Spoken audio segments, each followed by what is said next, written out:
وَأَهِدْنَا إِلَىٰ إِبْرَاهِيمَ وَإِسْمَاعِيلَ أَن طَهِّرَ بَيْتِي، اور ہم نے ابراہیم اور اسماعیل دونوں سے وعدہ لیا کہ میرے گھر کو پاک رکھنا، صاف رکھنا، ظاہری طور پر بھی صاف اور بتوں کی گندگی سے بھی پاک۔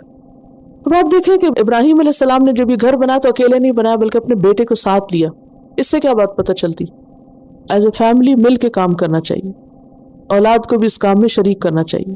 اور یہ ایک حقیقت ہے، جس کام سے آپ کو محبت ہو نہیں سکتا کہ پھر آپ اسے اپنے بچوں کے لیے نہ چاہیں، اور اگر آپ کو خود ہی سرسری محبت ہے تو پھر آپ بچوں کا نہیں سوچیں گے، کہیں گے ہاں ٹھیک ہے کرتے ہیں تو کریں، نہیں کرتے نہ کریں، کیونکہ بچے آپ کو سب سے زیادہ محبوب ہوتے ہیں۔ آپ ہر اس چیز کو اپنے بچوں کے لیے چاہتے ہیں جو اپنے لیے چاہتے ہیں کہ کر لو، بس کسی طرح پالو۔ تو وَأَهِدْنَا إِلَىٰ إِبْرَاهِيمَ وَإِسْمَاعِيلَ أَن طَهِّرَ بَيْتِيَ لِلطَّائِفِينَ، اور یہاں ان دونوں کو حکم ہو رہا ہے کہ گھر تو بن گیا، اب گھر کو پاک صاف رکھنا۔ کس کے لیے؟ طواف کرنے والوں کے لیے، اعتکاف کرنے والوں کے لیے، رکوع کرنے والوں کے لیے، سجدہ کرنے والوں کے لیے۔ سب سے پہلے طواف کا ذکر کیا، کیونکہ طواف وہاں اس گھر کے علاوہ کہیں اور ہو نہیں سکتا۔ یہ الگ بات ہے کہ لوگ اپنی مرضی سے قبروں کا طواف شروع کر دیں، لیکن وہ تو الٹا چارج کیے جائیں گے اس پر۔ تو طواف صرف اور صرف ایک جگہ ہوتا ہے، کہاں؟ خانہ کعبہ۔ اس لیے سب سے پہلے اس کا ذکر کیا گیا۔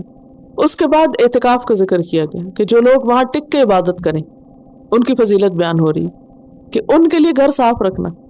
اور پھر رکوع اور سجدہ کا ذکر کیا گیا، کیونکہ رکوع اور سجدہ بھی اللہ کے قرب کا ذریعہ ہے۔ اور اس میں بھی ایک بہت اہم بات پتہ چلتی ہے، اور وہ یہ ہے اللہ کے گھروں کو، مساجد کو، ان جگہوں کو جہاں اللہ کا نام لیا جائے پاک صاف رکھنا چاہیے۔ لیکن آج آپ دیکھیں مسلمانوں کی حالت کیا ہے۔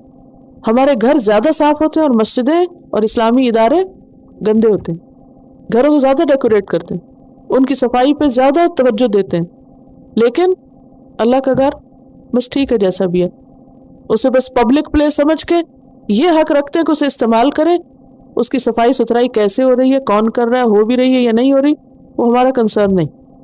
تو یہ کام اللہ نے امام سے لیا، ابراہیم جو امام تھے ان سے لیا، اور ان کے بیٹے سے لیا جنہوں نے اس گھر کو بنایا تھا، کہ تم صرف بنا کے نہیں چھوڑ دو بلکہ اس کو آباد بھی کرو۔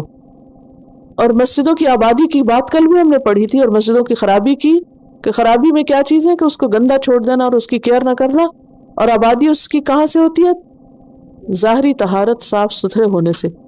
کیونکہ اگر آپ اس کو پریزنٹیبل فارم میں رکھیں گے تو پھر ویلکمنگ ہوگا، تو کیا ہوگا، لوگوں کا پھر دل کرے گا کہ آئیں ہم بیٹھیں یہاں عبادت کریں، ان کے عبادت میں بھی دل لگے گا۔ لیکن اگر وہ گندا ہوگا، صاف نہیں ہوگا، ویل مینٹین نہیں ہوگا تو کیا ہوگا؟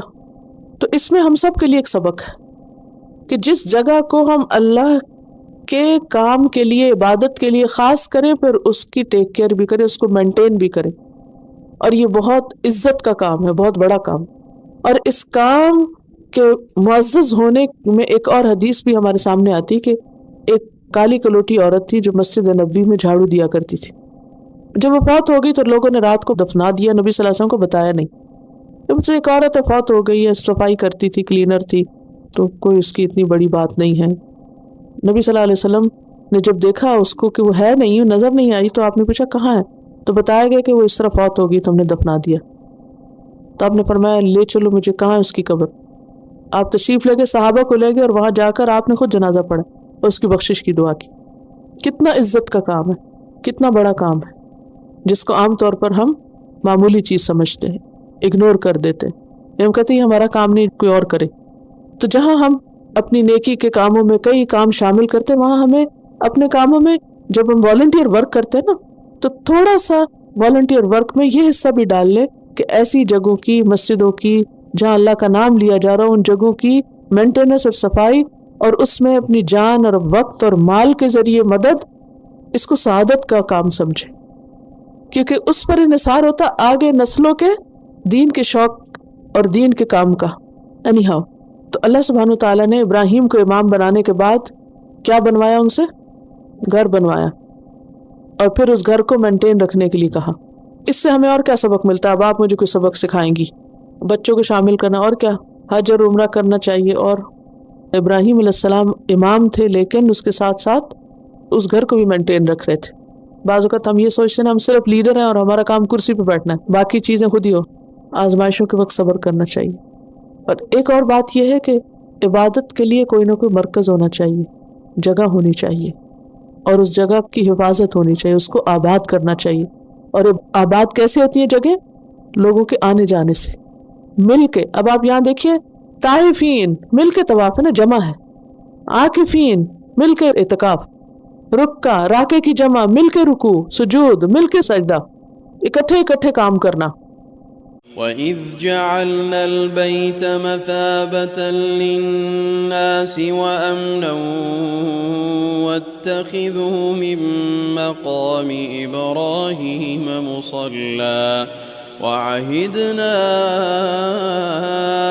إِلَىٰ إِبْرَاهِيمَ وَإِسْمَاعِيلَ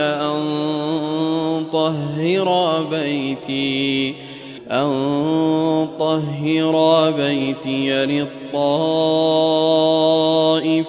وَالْعَاكِفِينَ وَالرُّكَّعِ السُّجُودِ۔